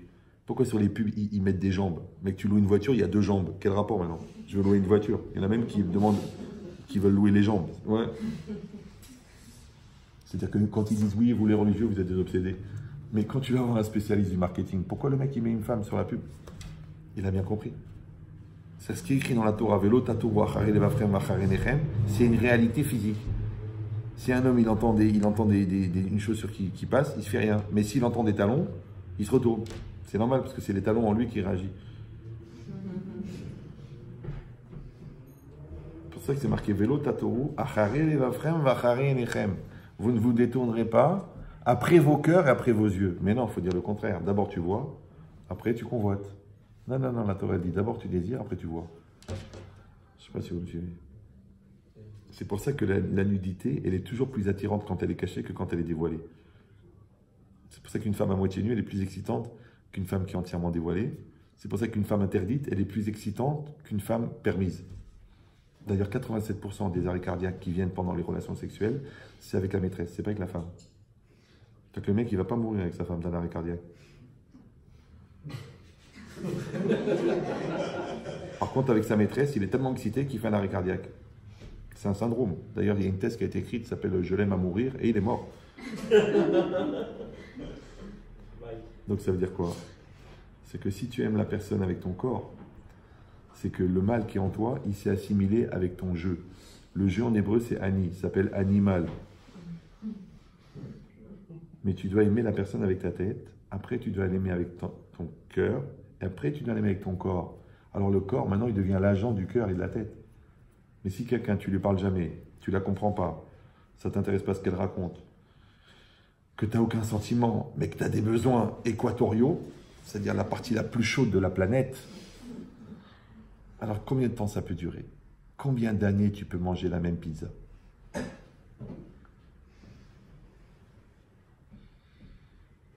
Maintenant tu dis c'est pas une pizza, c'est une personne. Ah bon, et qu'est-ce qui est la caractéristique d'une personne? C'est qu'elle évolue. Maintenant qu'est-ce qui va évoluer à ton avis? La partie extérieure ou la partie intérieure? Ils font tout, hein. Ils essayent tout. Le silicone, le botox, les liftings, ils refont les cheveux, ils refont le bas. L'autre, il prend des cachets bleus. Tout le monde cherche des solutions. Mais tu n'as pas compris. Quand on est jeune, on est jeune. Quand on est moins jeune, on est moins jeune. C'est pas grave. Maintenant, quand on est jeune, on est dans une logique plus physique. Quand on est moins jeune, on est dans une logique plus psychologique. C'est pas grave. Comme le bébé. Quand le bébé il sort, tu lui changes, tu enlèves la khnouna, tu lui enlèves la couche, tu enlèves la caca, tu le frottes, tu le loues. Et quand il grandit, tu as un échange avec lui. Mais tu ne peux pas avoir une grosse discussion avec un bébé de 15 jours. Mais avec un enfant de 20 ans, tu peux. Donc tu vois bien que quand l'investissement physique baisse, l'investissement psychologique grandit. Ben c'est pareil, quand on se marie, on est plein de force, on est plein d'entrain, on est plein de vitamines, on est plein d'excitation. Mais après, entre-temps, j'espère qu'on a créé de la complicité, de l'amour, de la solidarité, de la proximité, de la promiscuité, qui font que même quand le physique, il n'est plus vraiment à la hauteur, mais entre-temps, on a développé autre chose. C'est qu'on n'est plus dans la consommation, on est dans l'investissement. Mais comme les gens ils trichent, puisque encore une fois ils cohabitent au lieu de coexister, donc ils continuent à consommer. Ah maintenant, quelle est la date de péremption d'un produit de consommation que tu as pris il y a 50 ans? Elle se rapproche, dangereusement. Donc en fait, on épouse une femme parce qu'elle est belle, mais il faut le plus vite possible trouver sa beauté intérieure. Parce qu'elle va changer. La baisse des valeurs boursières n'est pas qu'une notion financière. C'est une réalité, ça s'appelle la gravité terrestre. Tout est attiré vers le bas. Donc tu auras beau faire du sport, du truc, tu dis, elle est bien conservée, on dirait une courgette. Ou là, un concombre. Ah ben, elle ne fait pas son âge. J'ai jamais compris ce truc-là. Mais c'est bien que les gens fassent leur âge. Tu es belle comme femme, et tu es belle comme maman, et tu es belle comme grand-mère. Tu es très belle, c'est une belle grand-mère. Peut-être elle veut pas, non. Elle veut parler de 25 ans. Ça sert à rien. D'abord, ça se voit. En plus, quand tu souris, les cheveux ils se dressent derrière. Tu as trop tiré sur la peau. Et puis, c'est pas concordant. Il y a quelque chose qui... Tu sens qu'il y a un truc qui est faux. Vous avez été amis un peu à Miami? Les petites vieilles, vous avez vu à Miami? Elles sont bizarres. C'était à l'époque. Maintenant, c'est le Botox. Mais c'est pas joli. J'ai même pas compris comment ils peuvent trouver ça beau. C'est quoi l'idée? C'est quoi? C'est pas que je regarde. C'est la nature. Tu vois une forêt, c'est beau, mais pourtant, il n'y a pas de Botox. Un poisson, il est beau. Tu l'as déjà vu qui fait une cure d'amincissement? Donc en fait, on a voulu mettre de la superficialité dans la superficialité. Mais comme au bout d'un moment, ça ne voulait rien dire, on a été obligé de donner de l'essentialité à la superficialité. Mais ça reste de la superficialité. Vous me suivez ou non? Quand ils vont te dire, je sais pas moi, Bounty a un goût de paradis. Eh oh, c'est une barre chocolatée. Hein. La vie au champ, la vraie. Avec Carrefour, je positive. J'ai déjà vu un mec à la place d'antidépresseur, il prend un caddie. Mais ils y croient. Bon, ça s'appelle du marketing. Mais le problème, c'est quoi? C'est que quand une personne superficielle, elle a des problèmes essentiels, les solutions superficielles ne peuvent pas régler ces problèmes essentiels. Donc les gens, ils ont des problèmes essentiels, ils se gavent de superficiel dans l'espoir que la superficialité leur fasse oublier leurs problèmes essentiels. C'est comme si ta femme te dit, écoute chérie, il faut qu'on parle, et toi tu dis, tiens, va chez Chanel, achète-toi un sac. Dis, mais je veux parler. Bon, on va aux Maldives. Tiens, prends, tiens, va avec tes copines. Va faire une semaine à New York. Elle dit, mais mon amour, on ne se comprend pas, on ne se parle pas, on n'est pas dans le même monde. On ne sait même pas comment ils sont nés les enfants, par Wi-Fi, je ne sais pas. Donc c'est quoi l'idée? C'est que l'autre, elle est différente. Moi, je suis différent. Mais moi, je veux faire un avec toi, ça m'intéresse. Eh bien, sache que non seulement cette différence, elle va être la soudure de vos deux êtres, mais en plus de ça, c'est elle qui va faire que tu vas devenir la personne que tu es censé être. C'est-à-dire qu'un homme, il devient un homme grâce à sa femme. La femme, elle devient une femme grâce à son mari. Les deux, ils deviennent parents grâce à leurs enfants. Toi, tu es devenu patron grâce à tes employés. Comment tu es devenu responsable? Grâce à tes clients. Mais si tu étais resté le petit menteur, le petit tricheur de Yavne ou de Lort, ouais, qui faisait des antisèches et des trucs comme ça, comment tu aurais pu gérer une boîte de 500 personnes? Tu n'aurais pas pu. Donc le fait d'avoir des clients avec des dates, avec des échéances, avec une responsabilité, et ben maintenant, tu es un monsieur. Et quand on vient chez toi, on te dit, écoutez, il y a un marché à 7 millions d'euros, tu dis, on y va. Alors qu'avant, quand on dirait, t'as pas 5 euros, tu dis, attends, tu veux ma mort ou quoi? Donc tu es passé du pauvre type à l'homme extraordinaire. Vous me suivez ou non? Alors moi, j'ai pris par rapport au business, parce que ça résonne dans la tête. Mais la responsabilité, c'est pareil. C'est pareil, il y a un enfant maintenant qui a un problème, il faut lui parler. Celui-là, il a subi un viol. Tu as des mots pour lui? Ou tu vas lui dire, oh allez, fais pas ta chochotte. Non, il avait été violé dans un parking par 4 blacks. Qu'est-ce que tu vas lui dire? Fais pas ta chochotte. Tu as des mots. L'autre, il a perdu son père à 14 ans. Tu as des mots pour lui? Tu n'as pas de mots. Mais si tu n'as pas de mots, c'est que tu n'as pas de cerveau. Vous me suivez ou non? Ta femme est en dépression, qu'est-ce que tu fais? Ben, tu passes du temps avec elle, tu lui fais plaisir, tu essaies de comprendre ce qui se passe, tu l'aides à remonter. Mais si tu dis, oh là là, j'aime pas, j'en ai marre, tu fais la gueule, un jour, 2 jours, ça va bien. Mais peut-être qu'il y en a pour 8 ans, baba. C'est une dépression, t'as pas compris encore? Une dépression, une pression, ça va, dépression, ça va pas. D'accord? Maintenant, on a un problème dans la gestion des pressions. C'est ce qui serait la dépression, c'est que le stress, c'est le malaise engendré par la différence entre la personne que tu es censé être et la personne que tu es. Donc, s'il y a trop de distance entre l'homme qui est dedans et l'homme qui est dehors, ça crée du stress. Par contre, si toi, tu vas développer ta personne intérieure pour qu'elle rattrape ta personne extérieure, ce qu'on appelle en français être bien dans sa peau. Donc, si tu as 30 ans et que tu es un homme de 30 ans, ça va bien. Mais si tu as 30 ans et que tu es une gamine de 16 ans, ça va pas. Ben non, parce que tu as des questions. La vie te pose des questions de 30 ans et toi, tu réponds des réponses de 15 ans. Toi, tu dis, je vais pas à la Brit Mila parce que j'ai un ongle cassé. Mais tu as une fille anorexique. C'est beaucoup plus sérieux. Alors, est-ce que parce que tu comprends pas ou est-ce que parce que tu es dans le déni de réalité? Ça change rien. Parce que intelligent, c'est quoi? Intelligent, en philosophie, c'est adapté. Donc, le contraire d'intelligent, c'est ON. C'est inadapté. Maintenant que tu es inadapté parce que tu sais pas, apprends. Tu es inadapté parce que tu as peur, prends du courage. Tu es inadapté parce que Tu manques de confiance, développe la confiance. Tu es inadapté parce que tu manques de force, fais de la muscule. Mais adapte-toi. Maintenant, t'adapter, c'est changer. Après, le problème, c'est ce que tu veux changer. Maintenant, quand tu vas changer, tu vas être adapté, ouais, et tu vas être heureux. Parce que c'est quoi la joie d'après la définition de la Torah? Vous savez ou non? Non? Se satisfaire de ce qu'on a. Non, ça, c'est le bitachon, c'est l'acceptation. Mais la joie, c'est la satisfaction d'être. Ouais, tu réalises quelque chose, tu es heureux. Mais si tu triches, même si tu l'as eu, tu n'es pas heureux. Vous savez ou non? Parce que être, c'est quoi être? C'est passer du potentiel au réel. Le Maharal de Prague, j'ai écrit un livre de 405 pages sur cette phrase. Il dit, les psychologues, ils le donnent à la place des médicaments. Kol hachaim zelatzet min hakoach el hapoal. Toute la vie, c'est passer du potentiel au réel. La traduction, ça veut dire que le phénomène de vie, c'est ça. Je vous donne une image. Vous savez, c'est comme les poupées russes qui s'emboîtent les unes dans les autres.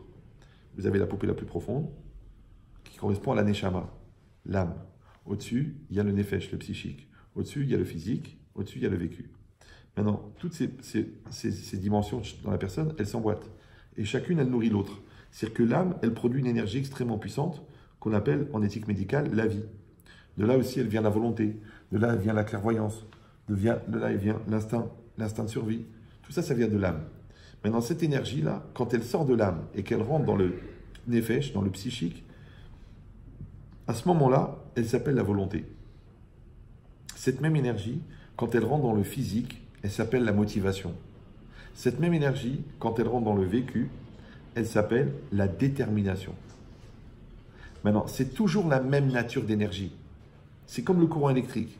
Vous savez que quand vous payez l'EDF, d'accord, vous ne payez pas la fabrication d'énergie, vous payez l'utilisation d'énergie. Maintenant, la prise, elle est là, donc EDF vous amène l'électricité jusqu'à la maison. Mais vous, quand vous mettez le frigo, ça fait du froid. Quand vous mettez la chaîne hi-fi, ça fait de la musique. Quand vous mettez le four, ça fait de la chaleur. C'est-à-dire que l'âme, c'est comme le mur avec le courant dedans. Le jeu, le moi, le psychique, c'est comme le gars qui met la prise, qui branche le frigo. Donc moi, je vais utiliser cette énergie. D'accord? Maintenant, cette énergie, quand je la prends en main, ça s'appelle la volonté. Quand je la mets dans mon corps, ça s'appelle la motivation. Pourquoi cet haltérophile, il lève 280 kilos et celui-là, il lève 60? Parce qu'il a plus de motivation. Ouais, c'est plus de volonté.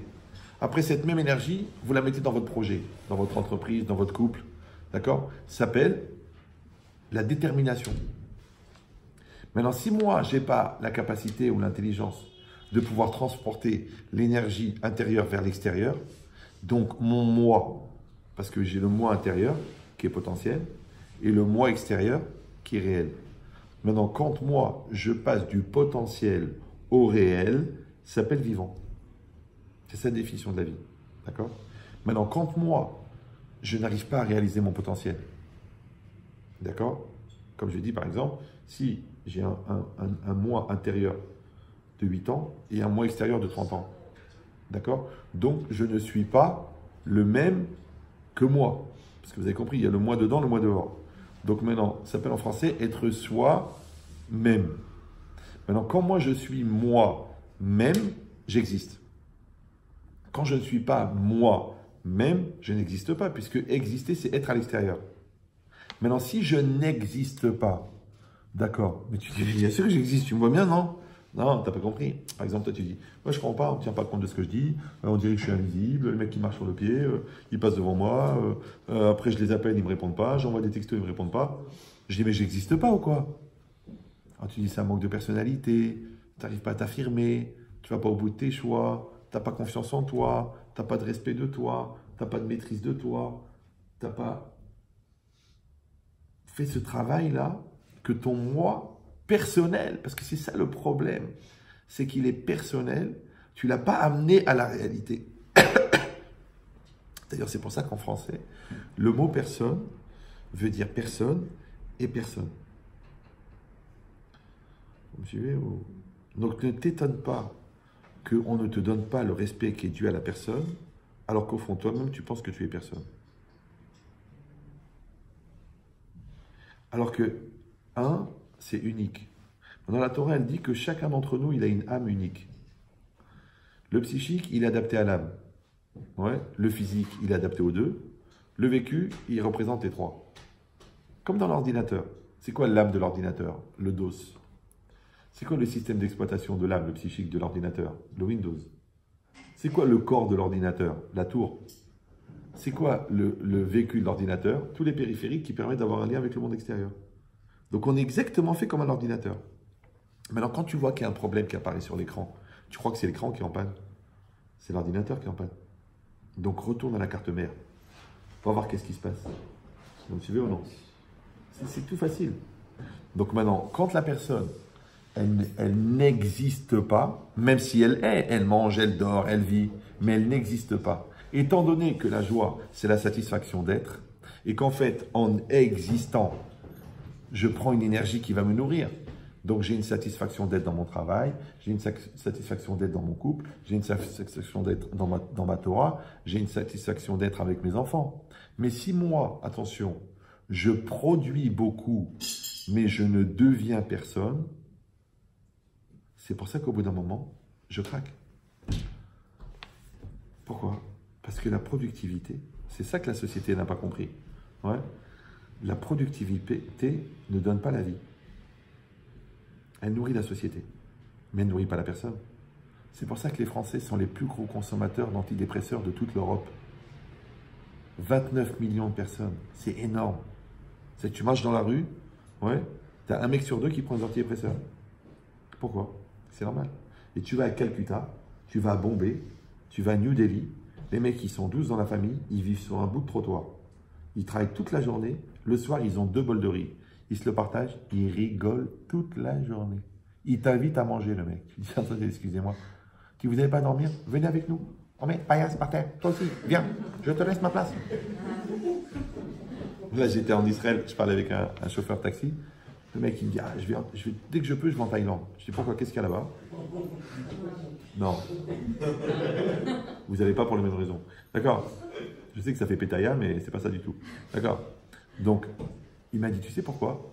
Parce que leur simplicité, ils sont dans la misère totale, mais ils ont un sourire, ils ont une philosophie de la vie, ils ont un bien-être, il fait beau, les enfants sont en bonne santé, ma femme elle est gentille, le mec il est bien. Toi, tant que tu n'as pas réussi à avoir l'appartement à 19 millions d'euros, tu meurs. Si tu n'as pas la Porsche Cayenne en bas, tu crois que tu es un pauvre type. Si tu n'as pas la montre à 180 000 euros, moi par exemple, j'ai une belle Hublot. Vous la voyez ou non? Ça coûte 9 000 euros quand même. Hein. Non, ça coûte 120 $ à Los Angeles. C'est une fausse. Elle est jolie, elle donne l'heure. Pourquoi tu vas voir la vraie? Je dis non, c'est pas pareil. C'est pas pareil. Quoi, c'est pas pareil? C'est pas pareil que tu vas donner 6 mois de ta vie pour avoir un truc au poignet? L'autre, il se balade avec un appart, celui-là, carrément, lui. 180 000 euros. Oh, ça doit être difficile de marcher avec un 2 pièces au bout du bras. Et après, quand tu lui demandes un don pour une famille qui n'a pas de quoi manger, il dit, ah, je suis ric-rac. Le mec, il a un appart ici, là. Il a un appart. Tu lui dis, non, moi, 1000 euros. 1000 euros, t'es fou, quoi, ou quoi? Oh, je te donne 5 euros et vas-y, mouche-toi. D'accord? Bon, mais vous le connaissez peut-être, c'est le créateur du site barredefer.fr. Mais l'idée, c'est ça. L'idée, c'est que la personne, si elle n'existe pas, ouais, elle n'existe pas. Or, on a dit que c'est quoi le moteur de l'existence? C'est l'énergie de l'âme, qui s'appelle en français la volonté. Donc en fait, c'est la volonté qui va véhiculer ton moi vers l'extérieur. Donc en fait, il y a une espèce d'abus de langage. Quand je dis je veux, le je, c'est moi, mais le veux, c'est l'énergie de l'âme. Or, l'énergie de l'âme, elle est comme l'âme, elle est infinie.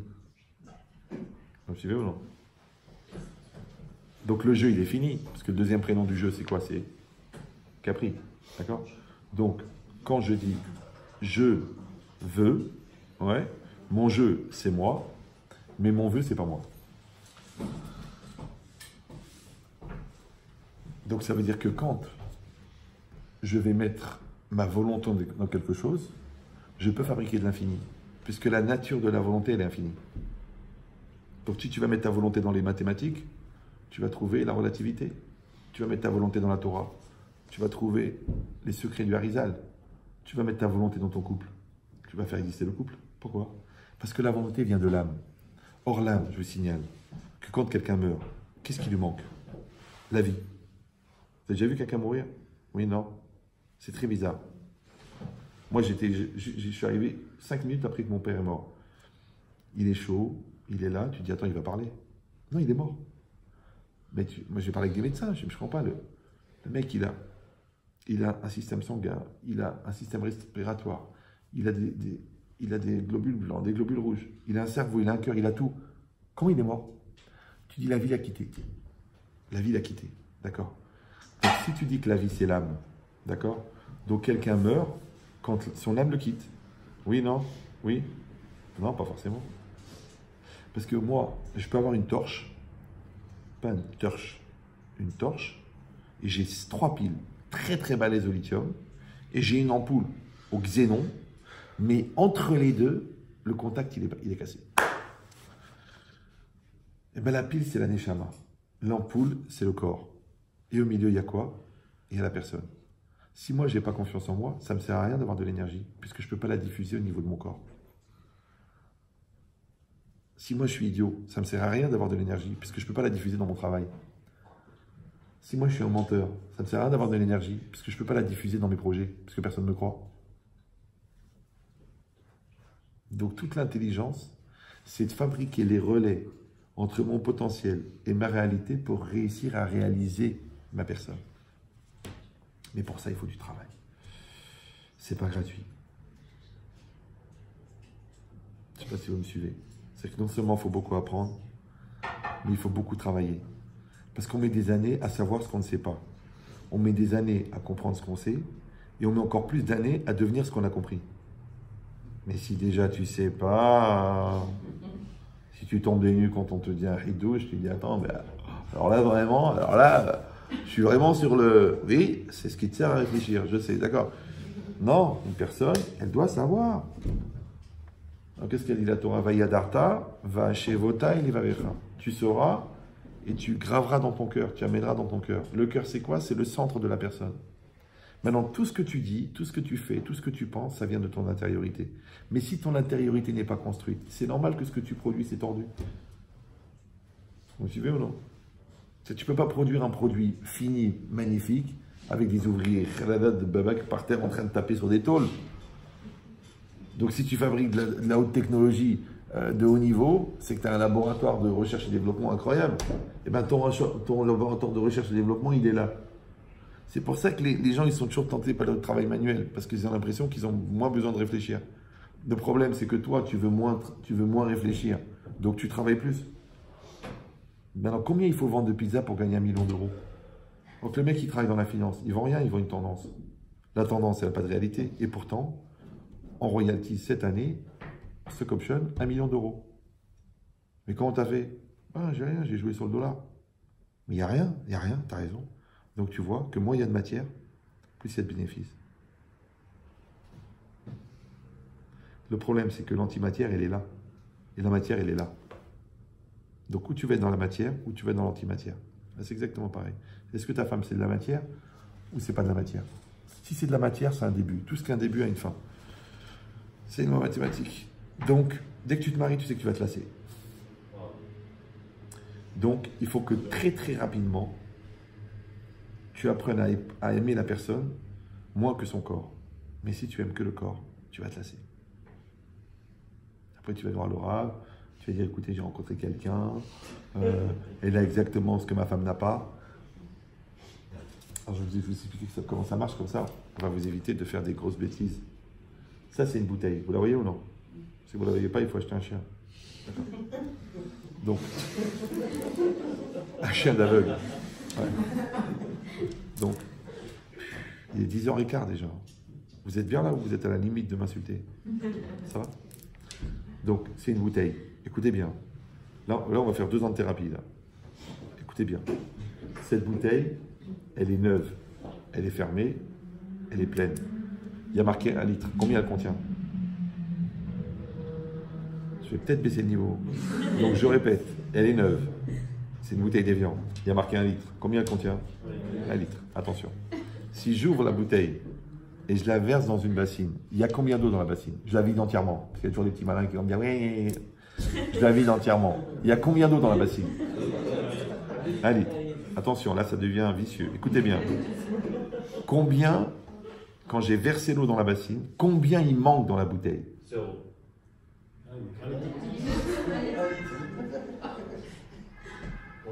Il manque 1 litre. D'accord? Écoutez bien ce que je vous dis. La bouteille, c'est la personne. La bassine, c'est la vie. Le Yetzer Hara, le mauvais penchant, dans le langage la zone d'ombre chez Freud, si vous n'êtes pas très religieux. Ouais. Une fois que j'ai fait un cours sur le Yetzer Hara, il y a un gars qui avait fait 14 ans d'études de psychologie. D'ailleurs, vous pouvez le voir sur Internet, il s'appelle David Lefrançois. Vous l'avez déjà vu celui-là? Très très bon. Très très bon. Et très très connu. Et lui, il est resté pendant 4 ans au cours. Et un jour, j'ai fait un cours, il m'a dit, mais j'ai compris la zone d'ombre d'après Freud. Il a fait 14 ans d'études de psycho, il n'avait pas compris. Le Yetzer Hara, le mauvais penchant, dans la Torah, on l'appelle chasser, on l'appelle le manque.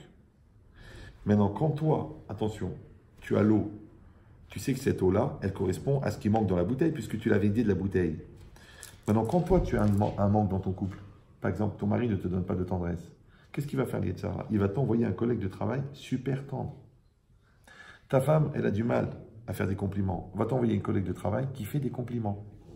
Maintenant, quand toi, tu vas dire, attends, c'est pas possible, c'est exactement ce que j'ai besoin. Mais quand le pêcheur, il veut pêcher, qu'est-ce qu'il fait? Il met au bout de l'hameçon ce que mange le poisson. Ça sert à rien de mettre un iPhone dernière génération pour attraper un saumon. Tu mets un ver de terre. Tu dis, mais c'est dégueulasse, mais c'est ce qu'il mange.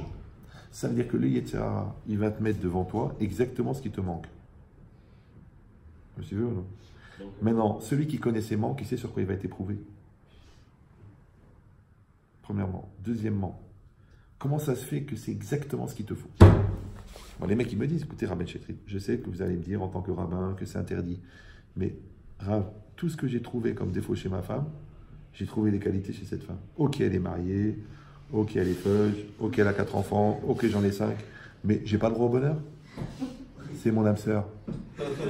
Celle que j'ai attendue toute ma vie, elle est là devant moi, je vais la laisser passer. En plus, elle aussi, elle a des problèmes de couple. Moi aussi, j'ai des problèmes de couple. C'est pas Mina Shamaïm.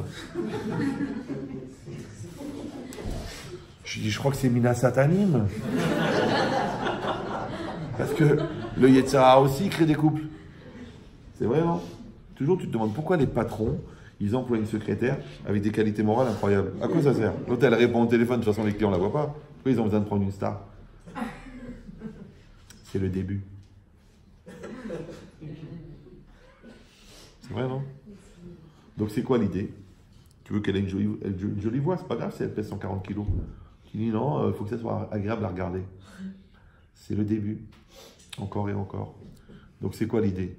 C'est que la force du Yetzer Hara, c'est pas seulement qu'il va te donner ce qui te manque pour que tu tombes dans le piège. C'est qu'il va d'abord créer le manque avant de t'envoyer de quoi le combler.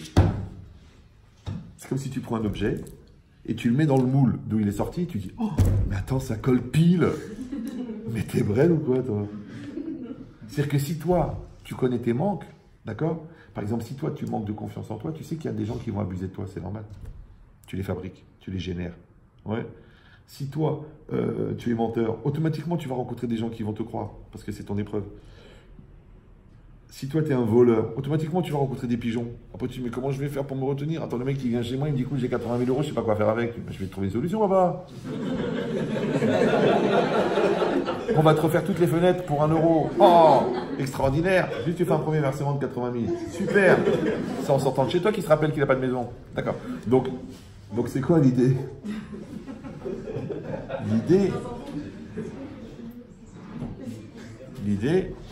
L'idée, vous avez compris, c'est que si je connais mes manques, je sais sur quoi je vais être éprouvé. Donc tout le monde se demande, est-ce qu'on pourrait fabriquer un logiciel qui permettrait d'anticiper la réalité, de connaître l'avenir? Là, tu vas avoir une cartomancienne. Mais si tu veux connaître ton avenir, t'as qu'à te connaître à toi. Parce que je rappelle, pour ceux qui ne sont pas au courant, que souvent, on a constaté que le présent était juste la suite du passé. D'accord? Maintenant, à l'époque où ton passé était présent, ton présent était futur. Donc à l'époque où ton passé était présent, tu ne connaissais pas ton futur. Oui. Maintenant, tu vois qu'en regardant ton passé, tu comprends ton présent. Quand tu dis, mais comment ça se fait que, chérie, comment ça se fait qu'il n'y a pas de communication? Tu m'en parles jamais. Ah, t'as raison. Comment ça se fait que je comprends rien à la vie? Ben, t'as fait beaucoup d'efforts pour rester brève. Ah, c'est vrai, t'as raison. Donc, en regardant le passé, je comprends le présent. D'accord? Maintenant, puisque en regardant le passé, je comprends le présent, parce que le présent est le fruit du passé, le jour où mon futur sera présent, mon présent, il sera passé. Ça va toujours? Donc je répète, puisque pour comprendre le présent, je regarde le passé, il suffit de mettre son présent au passé pour connaître son futur. Je sais ce que vous allez me dire. Non mais ça veut rien dire, c'est joli, mais on ne peut pas mettre le présent au passé, puisqu'il est présent. Tu sais pourquoi? Parce que pourquoi tu comprends le présent en regardant le passé? Parce que tu as du recul sur le passé, puisqu'il est passé. Maintenant, il y a deux manières de prendre du recul. Soit tu prends du recul par le temps, ouais, parce que même quelqu'un qui a un doctorat de littérature, je peux vous dire que si vous lui collez la bouteille là et tu lui dis qu'est-ce qu'il y a écrit sur la canette, le mec n'arrive pas à lire. Pourquoi? Pourtant, il a un doctorat de littérature. Pourquoi? Parce qu'il manque de recul. Prends du recul. Donc, si le recul que j'ai sur le passé me permet de comprendre mon présent, et qu'on peut prendre du recul à l'horizontale, mais on peut prendre aussi du recul à la verticale. Comment on appelle le recul à la verticale? La projection. C'est comme des couples. Moi, souvent, je leur dis, je dis, mais au lieu de vous prendre la tête, toi, moi, toi, ta mère, ta race, ta truc, ton corps, mon argent, ton lit, mon lit, sortez de vos deux corps, les deux, désincarnez-vous, ouais, et regardez-vous, regardez les deux braises en train de s'engueuler. Là, on est vraiment en train de se prendre la tête parce que j'ai raté une omelette. Là, on est en train de passer un Shabbat pourri parce que j'étais tellement stressé par les enfants que j'ai oublié d'appeler ta mère. Tu vas faire la gueule jusqu'à ce samedi soir. Oui, c'est ma mère, c'est sacré. Même si c'est une source d'amertume pour toi, parce que c'est ta mère. C'est ta mère. C'est ta mère. Oh là là.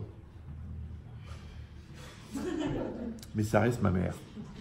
Mais mon amour, si j'avais su que c'est à cause de ta mère que j'aurais des problèmes, j'aurais épousé ta mère. T'as pas compris que c'est un package? Donc l'idée c'est quoi? C'est que moi, je t'ai épousé toi. Toi, tu m'as épousé moi.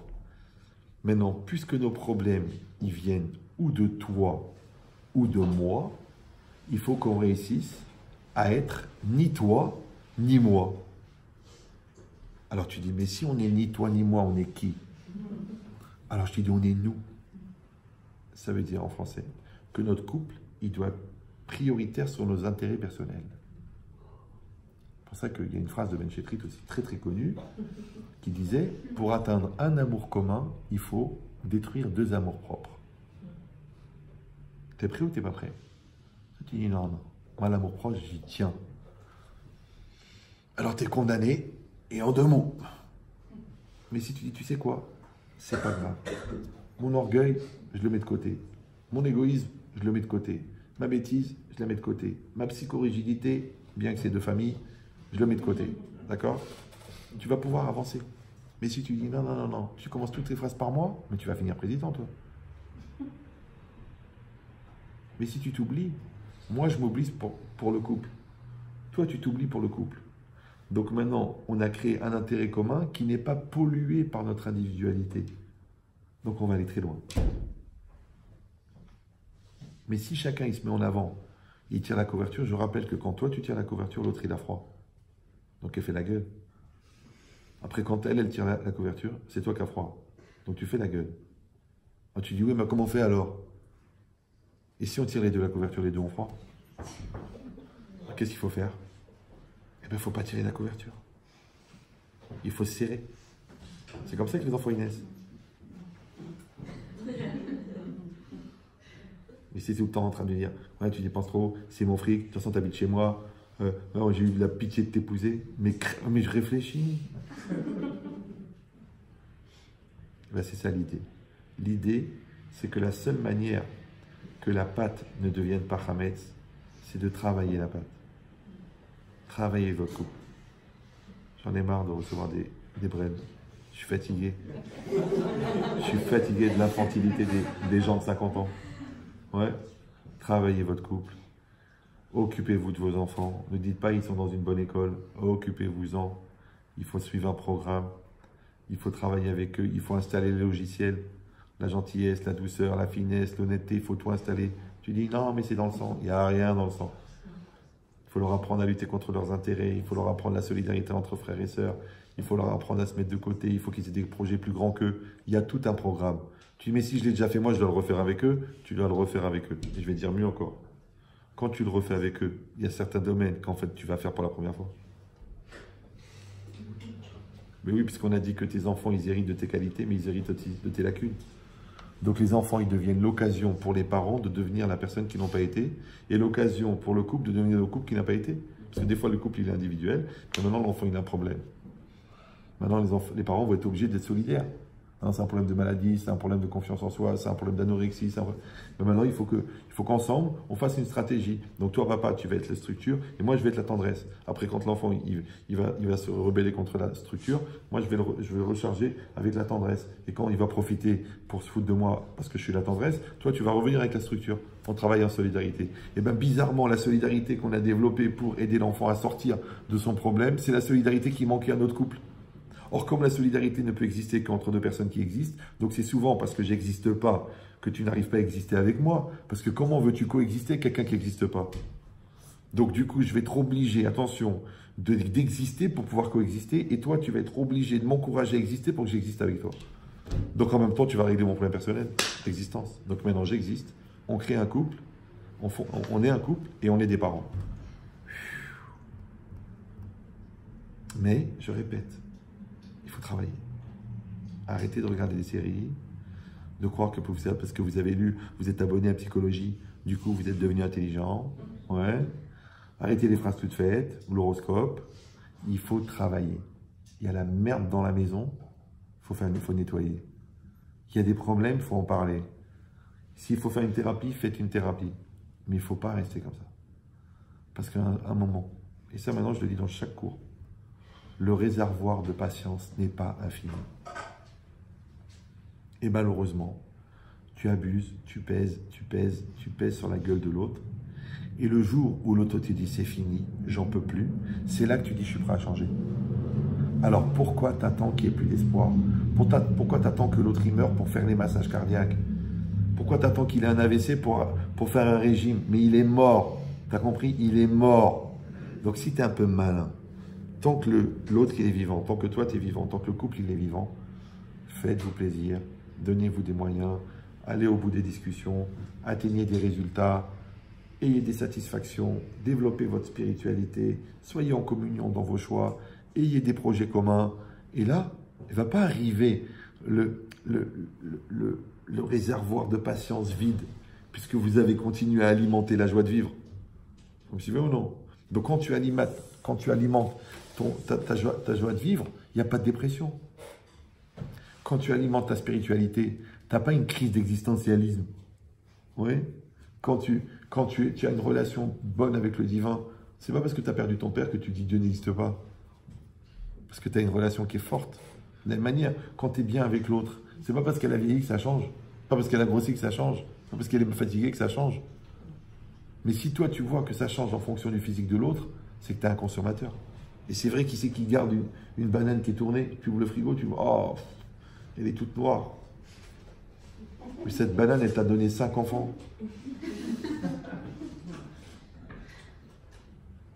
C'est ça le problème. C'est que si toi, tu n'es pas en lutte pour fabriquer la reconnaissance, ouais, donc tu ne pourras pas voir la bonté. Or, sachez que la reconnaissance, elle existe que parce qu'il y a la bonté. Et la bonté, elle n'existe que parce qu'il y a le manque.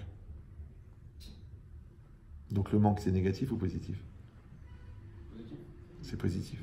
Quand tu le combles. Mais quand tu le subis, c'est négatif. Parce que si toi, personne n'a besoin de toi, en quoi tu existes? Si tu n'as pas l'occasion de donner, à quoi tu sers? Donc quand toi, tu vas faire ce travail, d'accord, d'accepter que le manque, quand il est bien utilisé, il devient positif, tu vas comprendre pourquoi est-ce que les Chachamim ils disent que le Yetzer Hara, quand tu l'utilises, il devient positif. Maintenant, tu dis comment on peut utiliser le Yetzer Hara? C'est très simple. Puisqu'on a dit que le mal vient du bien, vous vous rappelez ou non? Donc ça veut dire que un défaut, c'est quoi? Un défaut, c'est une qualité mal utilisée. Par exemple, toi, tu es têtu. C'est un défaut ou une qualité? Têtu. C'est un défaut. Mais déterminé, c'est une qualité. Donc si tu es déterminé, ça s'appelle une qualité. Si tu es têtu, c'est un défaut. Si tu es intransigeant, c'est un défaut. Mais si tu es intransigeant avec toi-même, ça s'appelle perfectionniste. C'est une qualité. Avec toi-même. Vous me suivez ou non? Si tu vas au bout de tes choix personnels, c'est bien. Mais si tu vas au bout des choix des autres, ça s'appelle que tu es dirigiste. Donc c'est un défaut. Donc en fin de compte, c'est quoi un défaut? C'est une qualité mal utilisée.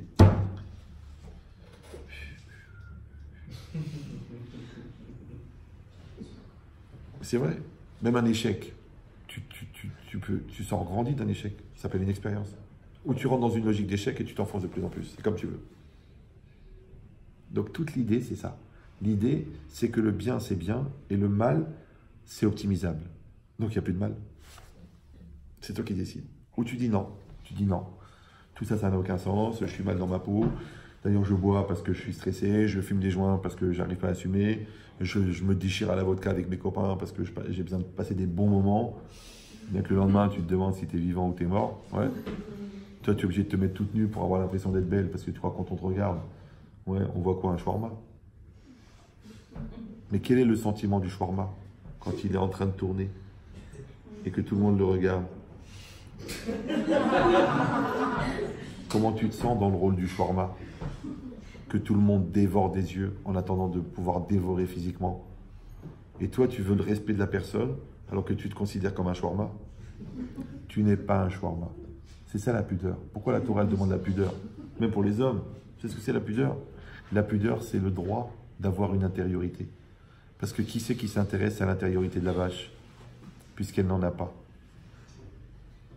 Une fois, une femme, elle m'a dit, écoutez, je ne suis pas d'accord avec votre cours sur la pudeur parce que j'ai rien à cacher. Madame, excusez-moi, c'est pas que vous avez rien à cacher, c'est que vous avez rien à montrer. Ah, je suis comme ça, moi. C'est pas mal. Vous me suivez ou non? T'as rien à cacher, ça veut dire qu'il n'y a rien. Je te dis, les vaches ne sont pas pudiques. Le bœuf, il vient, il fait ce qu'il veut par derrière, et la vache, elle dit rien. Pourquoi? Parce que c'est une vache. Tu dis, oh la vache. Et fuis-toi, parce que toi aussi, la première fois que tu l'as vu, tu as dit, oh la vache. En plus, ça s'appelle Marguerite. Et tu sais que le bonheur est dans le pré. Donc c'est quoi l'idée? L'idée, c'est que où tu décides d'être une vache, ou tu décides d'être une personne. Si tu es une personne, c'est que tu as une personnalité. La personnalité, elle exige la pudeur. Maintenant, s'il n'y a pas de pudeur, c'est qu'il n'y a rien à cacher. C'est la grossièreté, c'est le manque de finesse, c'est le manque de projet, c'est le court terme. Donc tu décides où tu es dans la superficialité. D'ailleurs, la preuve, c'est que c'est ta superficie qui t'intéresse. Où tu es dans l'essentialité, et donc c'est ton essentialité qui t'intéresse. Maintenant, tu as le droit d'être jolie, toi aussi en tant qu'homme, tu as le droit d'être jolie, mais ça ne peut pas être le but. Ça peut être que le moyen. Comme une maison, elle est bien rangée. Mais si la beauté de ta maison, elle t'a coûté un divorce, alors tu dis, moi je me suis gouré de films. C'est normal. Il y a des gens qui se sont mariés au ghetto de Varsovie 2 jours avant la rafle. D'accord? Il y a des gens qui ont divorcé à Miami Beach dans un 1800 mètres carrés habitable face à la mer. Donc tu vois bien que ce n'est pas les circonstances qui font le bonheur. Voilà. Ben, c'est exactement pareil. Sinon, on est d'accord que la farine et l'eau sont 2 éléments extraordinaires. Et qu'en les mélangeant, on a fabriqué quelque chose d'incroyable qui s'appelle la pâte, qui nourrit, qui est bonne, qui est bien. Mais que la pâte, elle contient le potentiel de l'erreur, puisqu'elle devient chametz. Donc, la Torah, elle veut que tu fasses la pâte, mais que tu ne fasses pas le chametz. Que tu fasses la mitzvah, mais que tu ne fasses pas la vera. Que tu construises ton couple, mais que tu évites que ça dégénère. Que tu fasses des enfants, mais que tu les accompagnes pour qu'ils arrivent matures, tzaddik et équilibrés à la choupa. Mais si c'est juste pour faire de l'élevage, et passer ta vie à te dire, oh, comment j'ai pu avoir des enfants aussi cons. Mais leur seul défaut, c'est qu'ils te ressemblent. C'est leur seul défaut, tout le reste, ils sont bien. Donc tu fais l'inverse, d'accord? Et bien tout ça, on a parlé maintenant depuis tout à l'heure, Ouais, c'est juste un petit morceau une lecture de une mitzvah de la Torah. Je ne sais pas si vous me suivez. Pour ça, tout à l'heure, quand je vous ai dit que j'ai eu la chance de ne pas faire d'études, vous avez rigolé. Moi, je n'ai pas rigolé. Parce que quand je vais dans des colloques de non-juifs et qu'il y a 1200 personnes qui se lèvent et que le mec avant moi, c'était le professeur généticien, médecin de Poutine, et que l'autre, c'est un cancérologue de renommée mondiale, et qu'au milieu, il y a Rav Ben Chetrit, et qui viennent te dire, écoutez, merci d'avoir élevé le niveau, alors que toi, tu n'as même pas compris un mot de ce qu'ils ont dit. Tu as compris que l'essentiel n'est pas dans le discours.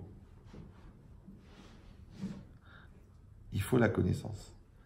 Mais il faut devenir, alors c'est pareil, je vous souhaite, Pesach Hashem, parce que vous avez l'air d'être des gens gentils, d'accord ? Que vous appreniez la Torah, que vous appreniez l'un sur l'autre, que vous appreniez sur vous-même, et que tout ce que vous avez appris, vous le cultivez, vous le travaillez, vous le développez. Parce que vous verrez que quand vous êtes fort, la vie elle est facile. Et quand vous êtes faible, la vie elle est difficile. Maintenant, tu ne peux pas choisir ta vie, mais tu peux choisir d'être fort ou d'être faible. Maintenant, étudiez la Torah, travaillez vos midotes, écoutez des cours de Ben Chetrit, ça va vous aider. Et devenez des gens bien. Au pire, ça ira bien. Azak Omarou. Alors, on remercie. Je coupe parce que je veux pas que tout Paris vienne te voir.